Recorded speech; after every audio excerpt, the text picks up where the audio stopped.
우리 시간에 자기 스스로를 함께 축복하면서 말씀을 듣도록 하겠습니다. 두 손을 마음에 모으시고요. 따라서 해주시겠습니까? 하나님은 나를 사랑하십니다. 나는 그 사랑을 신뢰합니다. 그 사랑에서 절대로 돌아서지 않겠습니다. 아멘. 하나님의 사랑에 늘 감사하고 또 그 사랑의 품 안에 거하여서 날마다 삶 가운데서 부흥과 샬롬의 은혜를 경험하는 저와 여러분이 되기를 간절히 소원하고 축복합니다. 우리는 자기 몸이랑 24시간을 붙어 있습니다. 손이 있고요, 발이 있고요. 손이랑 발이 한 몸에 붙어 있기 때문에 내 손이 익숙하고 발이 굉장히 익숙합니다. 그런데 내 손과 발이 익숙하다 보니까 이 손과 발이 내 통제를 잘 따른다라고 생각을 하는데, 그런데 익숙한 것과는 다르게 몸이 다치거나 삐걱대기 시작을 하면은 이 몸이 왜 이런지, 어디가 아픈지 정확하게 알지 못하는 게 우리의 몸에 대한 우리의 생각입니다. 익숙하다고 해서 내가 잘 관리하는 것도 아니고, 또 익숙하다고 해서 우리가 소중하게 생각하는 것도 아니죠. 여러분, 혹시 밤 12시가 지나서 새벽 1시나 새벽 2시쯤에 야식을 먹고 잠을 자본 적이 있으십니까? 혹시 어제 밤에도 새벽 1시, 2시에 뭘 먹고 잤다, 마음으로 손 한번 들어주십시오. 몇 명 있는 것 같아요. 제가 대학생 때 그리고 기숙사에서 생활을 할 때 참 이런 생활들을 많이 했었던 것 같아요. 요즘에도 뭐 배달이 잘 되지만 예전에도 배달이 잘 돼서 기숙사에서 친구들이랑 3, 4, 5 모여가지고 야식을 먹고 1시, 2시에 잠을 청해서 다음 날에 일어나도 수업에 가고 또 하루를 생활하는 데에는 아무런 이상이 없었던 것 같습니다. 그런데 30대 중반을 넘어가면서, 죄송합니다, 제가 저보다 나이가 많으신 기성 형님 죄송합니다. 30대 중반이 넘어서면서 좀 이상한 몸의 증세를 느끼게 됩니다. 제가 지난주죠, 목요일에서 금요일 넘어가는 밤에 이제 12시에 잠을 자려고 하는데 배가 너무 고픈 거예요. 배가 너무 고파서 마침 청소년팀 수련회가 끝나고 치킨을 한 마리를 통째로 주셔가지고 그거를 다 먹지 않았습니다. 그 치킨 한 마리 중에 5조각인지 6조각인지 에어프라이어에다가 돌리고, 그냥 먹으면 또 심심할까봐 햇반을 하나 돌리고, 또 국물이 없으면 또 섭섭하잖아요. 그래서 라면을 하나 끓이고, 그렇게 먹고 잠을 잤습니다. 그렇게 자니까 한 1시 반 그 정도 되더라고요. 그래서 제가 금요일날, 뭐 아시는 분은 아시겠지만 제가 금요일은 조금 자유롭습니다. 새벽 예배가 비번이라서 조금 많이 잘 수 있어서 이 정도면 되겠다 하고 잠에 들었는데, 잠에 들어서 다음날 아침에 몸이 굉장히 힘든 거예요. 잠은 충분히 한 6시간, 7시간 잔 것 같은데 이상하게 몸이 찌뿌둥하고 소화가 잘 안 되는 그런 느낌을 받았습니다. 그래서 이게 시간이 가면 갈수록 내 몸에 이상이 있구나라는 그런 생각을 좀 해보고, 이게 나이가 들면서 허리에 디스크도 생기고 소화기관도 약해지고 내 몸이 내 마음대로 움직여지지 않는 것이죠. 20대 때는 잘 생활을 했는데 30대가 되고 나면서 몸의 이상 증세를 조금씩 느끼게 되는 것 같습니다. 그러니까 역설적으로 또 생각을 해보면 몸에 이상이 있다 보니까, 몸이 상하다 보니까 건강이 소중한 걸 알게 되는 것이고, 또 내 몸이 내 마음대로 움직여지지 않는 것이고, 또 이 내 몸이 하나님께서 관리해 주시지 않으면 안 된다라는, 하나님께서 관리해 주시는 소중한 몸이구나 라는 사실을 알게 된다라는 것이죠. 이런 시간을 겪으면서 좋은 줄 모르면 꼭 나쁜 것을 통하여서 이것을 좋은 거다라고 느끼는 경우가 있는 것 같습니다. 우리가 남자친구나 여자친구를 대하다가도 막상 헤어지게 되면 남자친구, 여자친구가 정말 소중한 사람이었구나 깨닫게 되는 것 같고요. 우리가 중간고사, 기말고사 시간을 보낼 때 내가 시간이 있을 때 공부를 할 걸, 시험지를 받아들고 나서야 내가 그때 공부를 했어야 되는데 라고 느끼는 것 같습니다. 그런데 우리의 삶은 대부분은 꼭 이렇게 싫은 게 다가와야만 좋은 게 좋은 거였구나 라는 것을 아는 사람들이 굉장히 많이 있는 것 같습니다. 꼭 이별 앞에서 사랑의 가치를 발견하게 되고, 꽃이 지고 나서야 봄이 줄 알았습니다. 말은 굉장히 멋있지만 안타까운 말인 거죠. 그렇기 때문에 좋은 것이 좋은 것으로 남아있기 위해서는 아직 좋은 것이 곁에 있을 때 소중한 줄 아는 사람, 그것을 귀하게 여겨야 되는 줄로 믿습니다. 우리의 건강이 그렇고요. 또 우리가 지금 예배하는 이 교회도 그렇고요. 또 이 예배도 그렇고요. 무엇보다 언제나 우리 곁에 계시는 예수님이 좋은 분으로 우리 곁에 계시는구나 라는 사실을 우리가 꼭 믿고 살아가는 저와 여러분이 되었으면 좋겠습니다. 좋은 분이 우리 옆에 있는데 꼭 나쁜 것을 경험하고 나서야 예수님이 정말 좋은 분이었구나, 예수님이 정말 소중한 분이셨구나, 그것을 깨닫는 것이 아니라 우리 옆에 있을 때 지금 당장 예수님이 좋은 분이시구나 라는 사실을 깨달아 알 수 있는 그런 저와 여러분이 되었으면 좋겠습니다. 오늘은 늘 내 곁에 계신 줄만 알았던 그 예수님을 잃어버린 두 사람에 대하여서 함께 이야기를 나눠보고자 합니다. 예수님을 잃어버린 사람들, 오늘 본문에서 나오는 그 두 사람들이 누구죠? 예수님을 잃어버린 사람들, 예수님의 어머니 요셉과 마리아입니다. 41절부터 43절에서 말씀하고 있습니다. 요셉과 마리아는 예루살렘에서 유월절을 보내고 하룻길을 내려오다가 이제 아들인 예수님을 잃어버렸다라는 사실을 깨닫습니다. 하룻길을 오고 나서야 예수님이 없어졌다라는 걸 깨닫습니다. 여러분, 이 본문을 우리들이 어렸을 때부터 많이 접해오지 않았습니까? 이 본문을 대하면서 이상했던 적 없습니까? 예수님의 가족이 많았던 것도 아닌데 어떻게 이 3명밖에 안 되는데 어떻게 아들 예수님을 잃어버릴 수가 있지? 라는 그런 생각. 또한 하루길이나 가서야 예수님이 없어졌다는 것을 알았어요. 어떻게 하루길이나 갔는데 예수님이 없어진 것을 알 수 있지? 라는 그런 이상한 생각 혹시 해보신 적 없으십니까? 이렇게 하루나 지나서야 예수님이 없어졌다는 것을 알았던 그 배경에는 사실 마리아와 요셉이 사랑이 없는 그런 부모라서 그런 것이 아니라 예루살렘에서 유월절을 보냈었던 유월절 풍습에 대하여서 우리가 조금 더 생각해 보면은 그 배경을 우리가 알 수 있을 것 같아요. 유월절 풍습, 이때 당시에 유대인들이 지켜야만 했었던, 요셉과 마리아 그리고 아기 예수님이 지켜야만 했었던 유월절 풍습에는 크게 4가지의 좀 특징이 있습니다. 먼저 신명기 16장에서는 유월절이 되면은 반드시 유대인 모든 사람들이 예루살렘 성전에 와서 예배를 드리라라고 말씀하셨습니다. 이 명령은 하나님을 섬기는 유대인들에게 있어서는 굉장히 중요한 율법이었기 때문에, 그 어떤 것보다도 중요한 율법이었기 때문에 모든 유대인들은 상황이 허락되는 한 다 예루살렘 성전으로 와야만 했습니다. 어떤 날에요? 유월절이 되면요. 다 올라와야만 했던 것이죠. 지금의 추석이나 지금의 설날 같은 경우에 우리 민족의 대이동이 있지 않습니까? 그러니까 이러한 행렬이 이스라엘 전역으로 펼쳐지는 겁니다. 그런데 더 중요한 것은 지금 추석이나 설날 같은 경우에는 전국 각지로 흩어지는 데 반하여서 이때 당시에 유월절이 되면 그 모든 사람들이 예루살렘 한 도시로, 그리고 한 성전이라는 곳을 향하여서 다 모이게 되는 거예요. 이때 당시에 이러한 행렬이 예루살렘에 어떤 영향을 끼치냐면, 이 당시에 예루살렘에 사는 인구가 약 3만 명이었다고 합니다.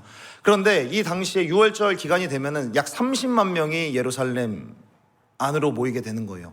약 10배가 넘는 인구가 몰리게 되는 것이죠.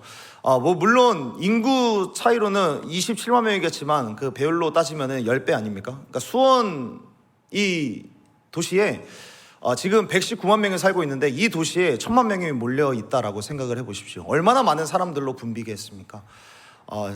성탄절 이브 때 홍대나 이태원, 그리고 연말이 되면은 12월 31일에 보신각 타종 행사, 그때 사람들이 몰려 있는 것, 그 정도로 생각을 하시면 좋을 것 같아요. 그만큼 예루살렘에는 사람들이 넘쳐났다는 거예요.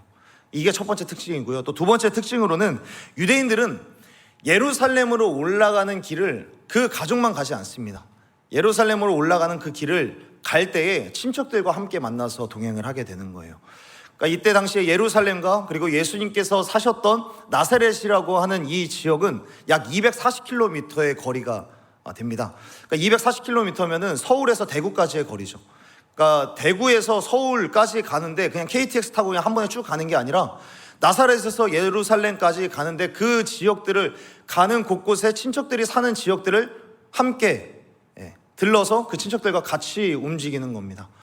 지금으로 따지면 대구에서 서울을 올라간다고 할 때 대전에서 뭐 큰 아빠 만나고, 용인에서 고모 만나고, 뭐 분당에서 동생 만나고, 그러면서 함께 여행하듯이 올라오는 게 그때 6월절 당시의 풍습이었습니다. 그렇게 여행하면서 올라오는 그럴 만한 기간인 거죠. 6월절은 말 그대로 하나님께서 우리를 구원해 주신 그날을 기념하기 위하여서 지키는 것이기 때문에 그 안에는 늘 기쁨이 있기 때문에 친척들과 가족들과 함께 즐기는 겁니다. 그렇게 친척들과 함께 곳곳을 들러서 여행하면서 그렇게 오게 되는 것이죠. 그러니까 예수님의 그 가족은 3명만 이동하게 되는 것이 아닙니다. 그리고 세 번째 특징을 한번 생각해 보면, 이제 예루살렘에 들어오지 않습니까? 예루살렘에 들어왔을 때, 그리고 특별히 성전에 들어갈 때는 남자가 들어가는 문과 여자가 들어가는 문이 따로 있는 겁니다. 그리고 그곳에는 굉장히 많은 사람들이 몰려 있습니다. 수많은 사람들이 이 예루살렘 성전에 있으니까 남자와 여자가 따로 떨어져서 구분해서 앉게 되는 거예요. 남자가 들어가는 통로 따로 있고 여자가 들어가는 통로가 따로 있는데, 이때 당시에 예수님의 나이가 몇 살이었죠? 12살이었습니다. 통상적으로 유대인들의 어떤 성인 남자라고 하면은 13살 이상의 남자가 성인 남자로 이제 구분이 됩니다. 그래서 13살이 되어야 남자로 들어갈 수 있는 거예요. 그러니까 12살이면 남자로도 들어갈 수 있고 여자로도 들어갈 수 있는 거예요. 그렇기 때문에 요셉과 마리아는 서로 혼동할 수 있는 거죠. 남자 쪽에 들어갔을 때 예수님이 없으니까 마리아가 데리고 있겠지. 마리아가 들어갔는데 예수님이 없으니까 요셉이 데리고 있겠지. 그렇게 흩어지게 되는 것이죠. 그리고 마지막 네 번째로, 집으로 돌아갈 때는 어떻게 돌아가느냐. 돌아갈 때는 예루살렘 안에는 수많은 사람들이 몰려 있기 때문에 그곳에서 모이지 않습니다. 남자와 여자가 헤어지고 이제 같은 각자의 통로로 들어갈 때 약속을 하는 거예요. 우리 예루살렘에서 만나지 말고 예루살렘 근처에 있는, 서울 근처에 있는 위성도시에서 만나자고 이야기를 하는 거죠. 우리 용인에서 3일 뒤에 용인에서 만나, 3일 뒤에 수원 권선동 어디 온사람교회 앞에서 만나, 약속을 하고 헤어지는 겁니다. 자, 그렇게 만나서 나사렛으로 돌아오게 되는데, 그리고 이제 그 위성 도시까지 오는 그 길이 44절에서 말하는 하루 길이었던 겁니다. 44절에서 하루 길 동안 걸어와서 그 만나기로 약속했던 그곳으로 오니까 없는 거죠. 요셉은 마리아가 데리고 있겠지라고 생각을 했고, 마리아는 요셉이 데리고 있겠지라고 생각을 하고, 하루 길이 지나서 그 주변의 위성 도시에서 만나기로 약속했던 그 장소에서 만났는데 예수님이 없는 겁니다. 이 6월절을 지키고 돌아왔는데 없는 거죠. 서로를 의지하면서 돌아왔을 거예요. 내 주변, 내 옆에 예수님이 없으니까 마리아가 있겠지. 마리아한테 있겠지. 마리아도 요셉을 의지하면서 내 옆에 없으니까 요셉이 데리고 있겠지. 서로를 의지하면서 안도감을 느끼다가 그렇게 만났는데 예수님이 없어졌다는 사실을 알았을 때 그 안에서 두려움이 생기게 되는 것이죠. 여러분, 이 네 가지의 상황을 종합해 보면서 한번 생각해 봅시다. 요셉과 마리아가 예수님을 잃어버리게 된 이유가 무엇일까요? 네 가지의 상황을 종합해 봤을 때 그 예루살렘이라고 하는 이 도시에는 지금 굉장히 정신없는 상황이 펼쳐지고 있는 거예요. 6월절임에도 불구하고 굉장히 정신없는, 6월절이 있기 때문에 또 될 수가 있겠죠. 정신없는 상황이 일어나고 있는 겁니다. 그리고 요셉과 마리아는 이 정신없는 그 상황에 떠밀려서 이 도시의 분위기에 따라서 분주함과, 그리고 분주함으로 인하여서 여유가 없었기 때문에 결국에 예수님을 잃어버리게 된 것입니다. 6월절 당시에 예루살렘은 수많은 인파들로 북새통을 이루고 있었고 사람들은 많고 또 이리저리 밀려다니면서 요셉과 마리아는 빨리 이곳을 좀 벗어나야겠다라는 그 일념 하나로 그저 만나기로 했던 그 장소로 가는 겁니다. 하루빨리 빠져나와야 하는 그런 분주함에 갇혀 있었던 것이고 여유가 없어졌던 것이죠. 그렇기 때문에 그들은 아무리 예수님을 생각했어도 예수님을 잃어버릴 수밖에 없었던 것입니다. 이 상황을 우리의 시대와 비유해 보자면 요셉과 마리아의 시대부터 지금 이 시대까지 예수님을 잃어버리는 사람들이 반복되는 특징이 있는데, 그 사람들이 예수님을 왜 잃어버리는가? 바로 분주하고 여유가 없을 때 우리들은 예수님을 잃어버리기 쉽다라는 것을 우리들은 생각해 볼 수 있는 것입니다. 우리도 우리 삶이 치열하고 또 분주할 때 이 분주함 속에서 여유를 잃고 바쁘게 움직이다 보면 우리들은 예수님을 생각할 겨를이 없습니다. 반면에 정서적으로 또 정신적으로 물질적으로 안정이 되고 그 속에서 여유로움을 찾으면 여유롭게 소파에 앉아서 커피 한 잔을 마시면 여러 가지 생각을 하다가 그래도 예수님을 생각할 수 있는 그런 여유가 있습니다. 그런데 분주하게 바쁘게 움직이다가 보면은 잃어버리게 되는 거예요. 예수님에 대해서 생각하지 못할 만큼 정신없이 공부해야 되고, 또 여행하느라 바쁘고, 놀러 다니느라 바쁘고, 일하느라 바쁘고, 이런저런 일들로 바쁨에 치이다 보면 우리들은 예수님에 대해서 잃어버리게 된다는 것입니다. 이것이 비단 세상에서의 일을 하느라 그럴까요? 교회 안에서의 사역도 마찬가지죠. 교회 안에서 여러 가지 사역을 하다가 굉장히 바쁜 시기를 지금 우리들은 보내고 있습니다. 영아부, 유아부, 유치부, 유초등부, 중고등부, 청년부 수련회까지 여러 가지 사역들을 감당하고 있는 여러 청년들이 있습니다. 그런데 그 청년들 중에서도 분주함에 갇혀서, 분주함 때문에 내가 지금 해야 되는 일들에 매여서 내가 지금 이 일을 무엇 때문에 하는 건지 놓쳐버리고 분주함에 갇혀서 예수님을 잃어버리는, 분명히 예수님을 위해서 일을 해야 되는데 예수님을 도리어 잃어버리는 그런 함정에 빠져버리게 되는 우리들의 모습이 있다는 겁니다. 우리가 시편을 읽다 보면은 시편 중간중간에 보면은 가로치고 셀라하고 가로 닫고 이제 그런 구절이 눈에 띄게 됩니다. 여러분, 이 셀라라고 하는 말이 뭘까요? 이 셀라라고 하는 말은 잠시 멈추고 생각하다라는 그런 의미를 갖고 있습니다. 시편이라는 것이 찬송시이지 않습니까? 그러니까 찬송을 부르다가 예배 인도자가 찬송을 인도하는 사람이 갑자기 셀라라고 외치는 거예요. 셀라라고 외치면은 그때 찬송을 인도하던 여러 가지의 악기는 다 멈춥니다. 그리고 수많은 사람들이 다 멈춰요. 그리고 잠시 생각하는 거예요. 눈을 감고 생각을 하든 하늘을 보면서 생각하든 생각하는 거죠. 지금 내가 부르고 있는 이 찬송을 하나님을 향하여서 찬송하고 있나? 생각하는 거예요. 지금 내가 여러 악기의 소리에 맞춰서 내가 찬양을 했는데 내가 이 찬양을 왜 했지? 하나님을 향하여서 찬송을 한 건가? 내 입술에서 여러 고백을 했는데 이 고백이 내가 지난날 했었던 습관적으로 해왔던 그런 고백이 아니라 정말 하나님 앞에 올려드린 고백인가? 생각을 하는 겁니다. 내 마음은 하나님을 향하고 있나? 내 중심은 지금 하나님을 향하고 있나? 생각하는 시간을 갖는 게 바로 셀라의 의미입니다. 생각하는 시간을 갖는 거예요. 그렇게 마음을 다잡고 다시 한번 찬양으로 나아가는 겁니다. 우리 역시 매 순간 이런 시간이 있어야 된다는 거예요. 내가 지금 하나님을 찬양하고 있나? 내 마음속에 지금 하나님을 중심으로 두고 있는가? 공부하면서 정신없고, 일하면서 분주하고, 사역을 하면서 여유가 없어져서 정신이 없을 때에도 우리는 분주함의 이 함정에 빠져서 예수님을 잃어버리지는 않았는지 잠시 모든 일을 멈추고 생각하는 시간을 반드시 가져야 된다라는 겁니다. 그래서 지금 우리가 수련회를 앞두고 있고 여러 지금 임원들과 여러 준비팀이 수련회를 준비하고 있는 가운데 있는데, 수련회를 준비하다가도 우리들은 잠시 멈추고 생각하는 시간을 반드시 가져야 된다는 거예요. 내가 지금 이 수련회를 무엇 때문에 준비하고 있나? 이 수련회를 정말 하나님께 영광 올려드리기 위하여서, 우리 모든 청년들이 하나님 앞에 바로 서기 위하여서 내가 준비를 하고 있나? 잠시 생각해 봐야 된다는 거죠. 우리가 찬양을 인도하는 우리 그로이스 팀도 매주 토요일마다 모여서 우리가 말씀을 나누는 시간을 왜 갖는 겁니까? 우리가 찬양하는 게 단순히 악기 연습하고 노래 부르는 그 시간이 아니라 이 찬양이 하나님 앞에 올려드리는 찬양인가 점검하는 것이죠.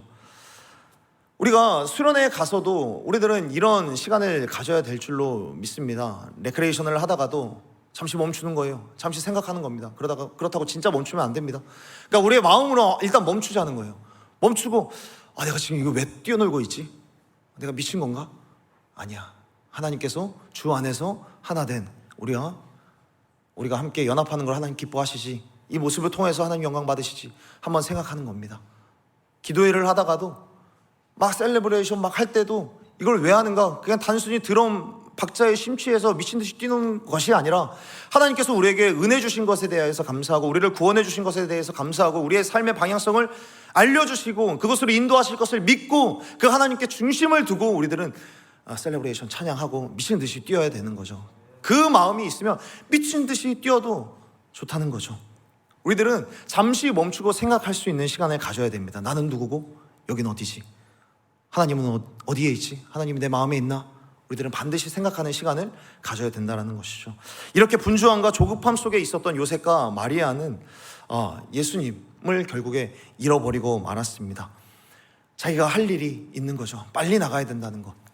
누가복음 14장에 보면 동일한 이야기를 말씀해주고 있습니다. 누가복음 14장에 보면 하나의 비유를 들어서 말씀하시는데 예수님께서 어떤 한 사람이 큰 잔치를 벌리는 거예요. 한 사람이 큰 잔치를 베풀고 이제 많은 사람을 초청했다라고 말씀하고 있습니다. 잔치를 열고 사람을 초청할 때에 분명히 친밀하다라고, 그리고 올만한 사람들이라고 생각을 해서 초청을 했을 거예요. 그런데 이 초대장을 받아든 사람들은 다 하나같이 어떻게 이야기를 하냐면 누가복음 14장 18절에는 다 일치하게 사양했다라고 말씀하고 있습니다. 다 사양하는 거예요. 그 잔치를 베풀었는데 잔치에 가지 않겠다. 초청받은 모든 사람들이 이야기를 합니다. 첫 번째 사람은 왜 거절을 하느냐, 왜 사양을 하느냐, 밭을 샀으니까 못 가겠다라고 이야기를 합니다. 내가 어저께 밭을 샀는데 밭의 상태가 어떤지, 곡식을 심어도 이것이 잘 자랄 건지 한번 상태를 점검하러 가야 된다라고 이야기를 하는 거예요. 그리고 두 번째 사람은 내가 소 5겨리를 샀으니까 이 소의 상태를 또 점검하러 가야 된다는 거예요. 이 소가 농사를 짓기에 건강한 소인지, 그리고 이 소가 어떤 튼튼한, 그리고 내 말을 잘 들을 만한 그런 소인지 그것을 점검하러 간다. 그리고 세 번째 사람은 내가 장가를 들었으니 내가 못 간다라고 이야기를 합니다. 장가를 가는 날도 아니라 그냥 장가를 들었으니까 내 사랑하는 여인과 시간을 보내야 되기 때문에 못 간다라고 이야기를 합니다. 이들이 오지 못하는 이유가 무엇입니까? 밭을 점검하고 소를 살펴보고 지금 데이트를 해야 해서, 내 일상이 바쁘기 때문에, 내 일상, 내가 반드시 해야 되는 일들 있기 때문에 내가 당신이 베푸는 잔치에 들어가지 못한다라고 이야기를 합니다. 지금 해야 할 일이 있으니. 사랑하는 여러분, 우리들은 어떻습니까? 우리들의 모습, 우리 역시 우리의 일상의 분주함에 갇혀서 예수님의 초대는 물론 예수님을 잃어버리면서 살아가고 있지는 않습니까? 당연히 있겠지라고 생각을 하면서 예수님이 있는지 없는지조차 판단하지 못하고 그냥 내가 해야 할 일, 그것을 하면서 살아가고 있지는 않습니까? 이 시간에 우리가 예배에 나와서 앉아 있을지는 모르지만 우리의 눈동자는, 우리의 생각은 이미 다른 곳을 향하여서 지금 바라보고 있고 다른 것을 이미 생각하고 있는 것은 아닙니까? 예배의 주인이자 예배의 대상이 되시는 예수님을 끊임없이 생각을 해도 모자랄 이 시간에 우리들은 예수님은 뒷전이고 우리들의 일상을 생각하느라 이 예배의 시간을 채우고 있지는 않은지, 그렇게 예수님을 잃어버린 채 예배하는 모습이 우리에게는 없는지 날마다 돌아볼 수 있는 저와 여러분이 되었으면 좋겠습니다. 그런데 참 감사한 것은 45절과 46절에 보면 이러한 내용이 담겨져 있습니다. 예수님께서는 요셉과 마리아가 찾고 있는, 마리아가 그리고 요셉과 함께 뛰어다니고 있는 그 예루살렘에 예수님께서는 그 자리에 그대로 계셨다라는 사실이 우리 가운데 참 감사한 사실인 줄로 믿습니다. 요셉과 마리아가 그토록 찾아 헤매던 예루살렘 그 도시에, 그리고 그 성전 그 자리에 그대로 계셨다라고 말씀하고 있습니다. 예수님을 잃어버린 마리아와 요셉은 예수님을 잃어버렸다라는 사실을 알고 곧바로 예루살렘으로 뛰어갔을 것입니다. 그런데 예수님을 찾는 그 시간이 하루도 아니고 이틀도 아니고 사흘이었습니다. 3일 동안 예수님을 찾지 못했던 거예요. 사흘 동안 예수님을 찾아다녔는데 예수님을 찾지 못하다가 마침내 예수님을 찾아냈는데, 예수님을 찾아낸 그 장소가 어디였다라고 이야기를 합니까? 예루살렘이긴 한데 예루살렘 그 성전이었다라고 말씀하고 있습니다. 예수님은 3일 동안 내내 예루살렘 성전 그 자리를 지키고 계셨습니다. 여러분 생각해 보십시오. 요셉과 마리아가 예수님을 잃어버린 것을 알고 이곳저곳을 찾아다녔을 겁니다. 다시 한번 말씀드리지만 그들은 사랑이 없는 자들이 아닙니다. 그들은 부모로서도 이 예수님을 끔찍히도 사랑했었던 사람이었습니다. 예수님을 찾기 위해서 정신을 잃은 듯이 찾아다녔을 겁니다. 예루살렘에 있는 것은 맞을까? 또 사람들에게 밀려서 이리저리 다른 곳으로 간 것은 아닐까? 혼자 자신들을 찾겠다고 만나기로 했었던 그 장소로 간 것은 아닐까? 여러 가지의 경우의 수를 두고 막 찾아 헤맸을 거예요. 그런데 예수님을 마침내 찾고 나서 예수님께서 하신 말씀이 내가 아버지 집에 있는 것을 알지 못했습니까? 라고 되어 이야기를 하죠. 여러분, 예수님은 그 자리에 계셨어요. 그리고 예수님을 간절히 찾고 예수님을 불이 나게 찾는 그 요셉과 마리아의 손에 의해서 발견되었습니다. 사랑하는 여러분, 우리 예수님은 마음을 다하여서 그리고 예수님을 찾는 그 사람들 곁에 계신다라는 사실을 믿고 확신하며 살아가는 저와 여러분이 되었으면 좋겠습니다. 내가 지금 그분을 느끼지 못할 수 있지만 그러나 예수님은 우리 곁에 계신다라는 거예요. 그 자리, 내가 떠나왔지 내가 있었던 그 자리에 분명히 계신다라는 거예요. 막달라 마리아가 예수님이 부활하시고 나서 예수님이 부활하셨다라는 사실을 알지 못한 채 막달라 마리아가 빈 무덤을 향하여서 가게 됐죠. 예수님이 살아나셨을 거라는 기대는 전혀 하지 못한 채 그저 예수님의 시체가 사라졌다라고만 생각하고 빈 무덤을 향하여서 그냥 펑펑 울고만 있었습니다. 사라진 시신 때문에 망연자실하면서 울고 있었습니다. 그런데 그 장면을 요한복음에서는 뭐라고 기록을 하냐면 예수께서 서 계신 것을 보았으나 예수이신 줄은 알지 못하더라. 아멘. 예수님이 마리아 앞에 있었는데 마리아가 그것을 느끼지 못했고 그것을 보았지만 예수님이라고 알지 못했던 거예요. 그것이 예수님이라고는 전혀 생각하지 못했던 것이죠. 제자들도 예수님이 부활하셨다라는 말을 들었습니다. 그런데 그거 듣고도 믿지 못하고 그냥 각자 자기의 일터, 어부였었던 사람들은 바닷가로 다 향했습니다. 그런데 그들이 바닷가에 갔을 때도 예수님은 그곳에 찾아오셨습니다. 단지 예수님이라는 사실을 몰랐을 뿐 제자들 곁에, 마리아 곁에 예수님은 늘 계셨다라는 것입니다. 사랑하는 여러분, 우리 주님께서는 늘 우리 옆에 계신다라는 사실을 꼭 확신하고 살아가는 저와 여러분이 되었으면 좋겠습니다. 내가 그것을 느끼지 못할 뿐이지 예수님은 우리 곁에 있다라는 것이죠. 그렇기 때문에 우리 옆에 있는 예수님을 꼭 확인할 수 있는 저와 여러분이 되기를 간절히 소원하고 축복합니다. 그런데 여러분, 오늘 본문 말씀에 보면 특별히 예수님은 어디에 계신다라고 말씀하고 있습니까? 성전이요. 예루살렘 그 자리뿐만 아니라 성전 그 자리에 계셨다라고 말씀하고 있습니다. 사실 요셉과 마리아는 예수님을 조금 더 쉽게 찾을 수 있었습니다. 사실 사흘이나 소비하지 않았을 수도 있습니다. 왜냐하면 마리아와 요셉은 예수님이 누구인지를 알고 있었어요. 하나님의 아들이라는 사실을 알고 있었고요.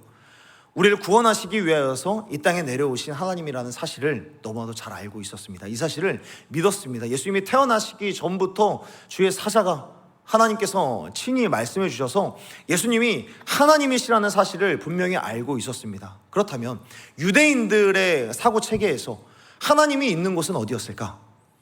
유대인들에게 있어서 하나님이라고 하면 당연히 성전으로 가야 되는 거예요. 당연히 하나님이신 예수님, 그 예수님은 성전에 있어야지 라고 해서 요셉과 마리아는 그냥 한 걸음에 성전에 가서 예수님을 찾을 수 있었습니다. 그런데 사흘이 되어서야 요셉과 마리아는 성전에 가요. 과연 어디를 갔을까요? 그 순간만큼은 요셉과 마리아는 하나님으로서 예수님을 생각한 것이 아니라 그저 한 아이, 그리고 예수님의 부모로서 예수님을 찾아다녔던 것 같습니다. 맛집을 찾아다녔을 것 같고요. 핫도그집을 찾아다녔을 것 같고요. 놀이터에 있나? 추러스를 먹나? 키즈카페를 갔나? 이런 곳을 12살 아이가 갈 만한 곳을 찾아 헤맸던 것이죠. 그러나 예수님은 성전에서 꼼짝하지 않고 그 자리에 있으셨습니다. 예수님이 있어야 할 곳은 당연히 아버지 집이었기 때문이죠. 그래서 예수님은 말씀하시는 거예요. 내가 내 아버지 집에 있어야 될 줄을 알지 못하셨나이까. 예수님은 성전에서 그야말로 노숙을 하면서 말씀에 대한 갈망이 있는 사람들과 끊임없이 대화를 했습니다. 그냥 성전에 가만히 있는 것이 아니라 말씀에 대하여서 사모함이 있는 사람들과 함께 이야기를 나누면서 사흘 동안 계셨던 거예요. 예수님의 관심은 이거였습니다. 예수님의 관심은 그냥 12살짜리 아이가 관심 가질 만한 키즈카페라든지 맛집이라든지 그런 곳이 아니라 예수님의 관심은 말씀을 사모하는 그 사람들에 있었고요. 예수님의 관심은 성전 안에서 이루어지는 모든 시간들, 그 시간에 예수님의 관심이 있었던 겁니다. 예수님의 관심은 성전이었고 성전에서 이루어지는 예배, 그 안에서 이루어지는 말씀의 나눔이야말로 예수님의 관심이었기 때문에 예수님은 그 자리를 벗어나지 않으셨다는 것입니다. 마리아와 요셉이 예수님을 찾는 데 사흘이나 걸렸던 이유는 예수님의 관심과 마리아의 관심이 함께 공유되지 않았기 때문에요. 예수님의 관심은 성전이었지만 마리아와 요셉의 관심은 그것이 아니었어요. 그냥 12살짜리 아이의 관심이었죠. 하나님의 관심을 알지 못했기 때문에 3일이나 걸리게 되었던 것이죠. 그래서 49절부터 51절까지 기록된 말씀을 보면 예수님께서 말씀하시죠. 아버지 집에 있어야 되는 것을 알지 못하셨나이까? 라고 이야기를 했을 때 마리아는 이 말을 평생토록 기억했다라고 이야기를 합니다. 평생토록 기억해 두었다. 평생토록 마음에 두었다라는 것은 느낀 거예요. 내가 예수님을 모르는구나. 내가 예수님을 정말 잘 몰랐구나. 내가 12년 동안 예수님을 키우면서도 내가 정말 예수님이 원하시는 거, 하나님이신 예수님이 원하시는 그 관심을 내가 잘 몰랐구나. 그것을 알고 평생토록 그 짐을 안고 살아가게 된 것이죠. 이분이 성전을 사랑하고 예배를 사랑하시는 하나님이시구나. 이 사실을 몰랐던 겁니다. 우리도 한 번쯤은 이 예수님의 관심에 대해서 궁금해 했으면 좋겠습니다. 예수님이 무엇에 관심이 있으신가? 그냥 내가 관심 있고 내가 기도하고 싶은 제목들 말고 정말 하나님이 원하시는 거, 하나님이 나를 통해서 이루시고자 하시는 그 일이 무엇일까? 거기에도 한번 관심을 좀 두었으면 좋겠습니다. 예수님은 어디에 관심을 두시고, 예수님은 어디에 시선을 두시고, 예수님은 과연 어디에 마음을 두시고 그 마음에 신경을 다 쏟고 계시는가 한번 돌아보았으면 좋겠습니다. 그리고 그것들을 늘 염두하면서 앞으로의 삶을 살아갔으면 좋겠습니다. 특히나 우리가 이번 주에 화요일부터 수련회로 나아가게 되는데 예수님께서 이 수련회에 나를 왜 부르신 것일까? 짧게는 하루, 또 길게는 2박 3일 동안 우리가 수련회를 보내게 되는데 결국에 그 수련회를 보내신 분은 하나님이실 터인데 하나님께서 이 자리로 우리를 초청해 주신 것이 분명한데 하나님께서 왜 나를 이곳으로 부르셨을까? 그리고 우리 교회에 왜 이 수련회를 허락하셨을까? 왜 특별히 1천과 2천과 연합하여서 함께 수련회를 진행하도록 하나님께서 왜 이런 시간들을 허락하셨을까? 이 시간을 통하여서 이루시고자 하는 하나님의 관심, 예수님의 관심은 과연 무엇일까? 과연 이 사실에도 우리가 좀 궁금해했으면 좋겠습니다. 하나님의 관심이 어디에 있는지 우리도 좀 궁금해하면서 살아갔으면 좋겠습니다. 예수님의 시선과 관심이요. 그렇기 때문에 우리가 예배를 소중히 생각해야 되는 거예요. 우리가 예배를 소중하게 생각해야 되는 이유가 바로 여기에 있는 겁니다. 우리가 예배를 소중하게 생각해야 되는 이유, 우리가 예배를 그 어떤 것보다 소중하게 여겨야 하고 존귀하게 가치 있게 여겨야 하는 그 이유가 무엇인가? 바로 예수님께서 예배를 사랑하시기 때문에, 예수님께서 그 성전 안에서 이루어지는 예배와 성전 안에서에 있는 그 말씀의 나눔을 소중하게 생각하시기 때문에 이 자리에서 말씀을 듣고 나누는 이 교제와 말씀의 나눔, 하나님으로부터 들려지는 이 말씀, 그리고 이 예배, 예수님께서 여기에 관심이 있기 때문에 우리들은 이 예배를 소중하게 생각해야 된다는 것이죠. 우리들은 이야기합니다. 삶을 통해서 예배할 수 있지, 가정에서 예배할 수 있지, 일하면서 예배할 수 있지. 예, 좋은 이야기예요. 좋은 이야기입니다. 예, 맞는 말이고요. 그러나 중요한 것은 예수님의 관심은 예배긴 예배인데 바로 성전에서 이루어지는 예배에 관심이 있으셨던 것입니다. 그래서 이 자리에서 이루어지는 예배가 소중한 것입니다. 우리 교회가 어때서가 아니라, 리더십들이 어때서가 아니라, 말씀을 전하는 자들이 어때서가 아니라 예수님의 관심이 성전에서 행해지는 예배였기 때문입니다. 예수님은 예배의 시간과 기도의 자리를 너무나도 소중하게, 너무나도 존귀하게 생각하셨던 분이십니다. 우리 예수님이 성경에 보면 몇 번 울지 않으셨는데 그 중에서 한 번 펑펑 우셨던 적이 있는데, 그때가 언제냐면 예수님이 십자가를 지시기 전에 성전을 바라보면서 우셨어요. 성전을 바라보시면서 왜 우셨느냐? 이제 얼마 지나지 않아서 로마의 군사들로 인하여서 이 성전이 무너질 것을 아셨기 때문에 그 사실에 너무나도 슬퍼하셨던 거예요. 성전이 무너지면, 성전을 바라보면서 이제 이 성전이 무너질 텐데, 이 성전이 무너지면 이제 예배를 사모하는 사람들이 어디에서 예배를 드리지? 기도를 해야 되는 사람들이 이제 어디 가서 기도를 해야 되지? 내 집은 만민이 기도하는 집이라고 하나님 말씀하셨는데 이제 내 사랑하는 백성들이 어디 가서 기도를 해야 되지? 성전이 무너질 거, 이 사실을 생각하니까 눈물이 나는 거죠. 그만큼 예수님은 성전을 사랑하셨는데 성전을 왜 사랑하셨겠습니까? 성전에서 이루어지는 하나님과의 만남, 하나님께 드리는 예배와 기도를 너무나도 사랑하셨기 때문에요. 그렇기 때문에 오늘 본문에서도 예수님은 그 자리가 특별히 성전이었던 거예요. 그 성전의 자리를 꿋꿋이 지키고 계셨다는 것이죠. 말씀을 정리하겠습니다. 요셉과 마리아는 유월절의 분주함과 일상의 분주함으로 예수님을 잃어버렸습니다. 그리고 잃어버린 것을 알았을 때 바로 예루살렘으로 돌아가 예수님을 찾기 시작을 했습니다. 사흘이나 지났지만 예수님은 요셉과 마리아가 간절히 찾고 있었던 예루살렘 그 자리에 여전히 계셨습니다. 요셉과 마리아가 간절히 찾을 때 예수님은 그 자리에 계셨다는 거예요.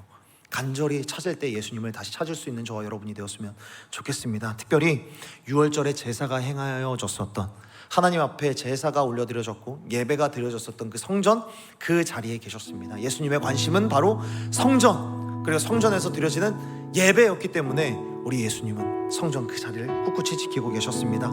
예수님은 간절히 찾는 자를 만나 주시겠다, 나를 간절히 찾으면 너희들은 나의 사랑을 입을 것이고 나를 만날 것이다 라고 하나님께서는 약속하셨습니다. 성전으로 나와서 예배하고 기도 드리는 자, 간절히 예배하고 간절히 기도할 때 내가 너를 만나 주겠다라고 약속하고 있습니다. 그리고 예수님은 그 자리에서 꿋꿋이 자신을 잃어버린 많은 사람들이 나와서 자신을 찾기를 원하십니다. 그런데 예수님을 찾는 과정은 쉽지 않아요. 예수님을 찾는 과정, 요셉과 마리아가 예수님을 잃어버렸던 것은 한순간이었습니다. 그런데 예수님을 찾는 그 시간은 3일이나 걸렸어요. 뭐 우리가 생각하는데 3일은 별거 아니었는지 모르겠지만 예수님을 잃어버렸을 때 그 막막하고 답답한 그 심정으로서의 3일은 어마어마하게 긴 것이죠. 예수님을 잃어버렸다면 예수님을 다시 찾는 그 영적인 어떤 상승, 영적인 다시금 회복이 이루어지는 것은 사실 쉽지 않아요. 그러나 다시금 나아갔으면 좋겠어요. 여러분, 사단이 우리에게 있는 모든 은혜, 우리가 누리고 있는 모든 것들을 다 앗아가려고 하지만, 그러나 그 중에서 어떤 것을 빼앗아 가려고 할까? 예배를 빼앗아 가려고 할 겁니다. 사단은 우리들의 예배를 앗아가려고 합니다. 절대로 예배와 기도하는 것을 절대로 도둑맞지 않는 저와 여러분이 되었으면 좋겠습니다.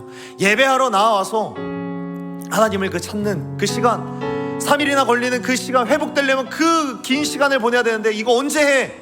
라는 그런 마음들을 계속해서 줄 것이고, 예배해도 하나님 찾을 수 없어, 계속해서 그런 마음 줄 거예요. 그러나 그 속에서도 끊임없이 하나님을 찾고자 하나님을 간절하게 부르짖는 저와 여러분이 되었으면 좋겠습니다. 그때에 우리 예수님은 그 자리에, 내가 이 자리에 늘 있었어, 내가 너 기다리고 있었어, 이제부터 나와 동행할래.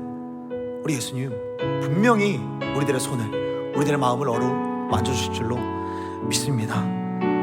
그렇게 예배하고 그렇게 기도할 때에 내가 영과 진리로 예배한다, 사실 어떤 말로 좀 표현하기에 좀 그렇잖아요. 영과 진리로 예배한다는 게 뭐야? 그러나 말로 딱히 표현할 수는 없지만 영과 진리로 예배하는 게 이런 거구나, 어렴풋이라도 느낄 수 있는 그런 예배, 그런 예배가 우리 삶 가운데 매주마다, 아니 매일마다 있었으면 좋겠어요. 예배할 때, 그리고 기도할 때, 특히나 성전 이 자리에서 나와서 예배할 때 날마다 그런 은혜를 누리는 저와 여러분이 되었으면 좋겠습니다. 우리 이 시간에 함께 찬양했으면 좋겠습니다.